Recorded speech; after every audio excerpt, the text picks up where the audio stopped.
আছে, কিছু কিছু মানুষ আছে, যখন এই এই এই মাফিয়া সরকারের টলমল অবস্থায় তখনই কিছু কিছু মানুষ হঠাৎ করে একটি কথা বলে বসে, আরে ধুর, বিএনপি আওয়ামী লীগ তো একই দল। নো, বিএনপি আওয়ামী লীগ কখনোই এক দল নয়। বিএনপির কোন নেতা সংসদে দাঁড়িয়ে বলেনি কোথায় সিরাজ শিকদার।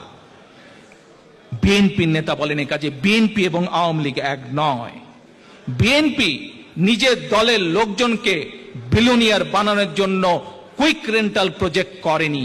বিএনপি আওয়ামী লীগ এক নয়। বিএনপি রাতের অন্ধকারে ভোট ডাকাতি কখনো নির্বাচন করেনি। বিএনপি আওয়ামী লীগ এক নয়। বিএনপি বটমলেস বাস্কেট করেনি, বরং খাদ্য উৎপাদনের দেশ করেছিল।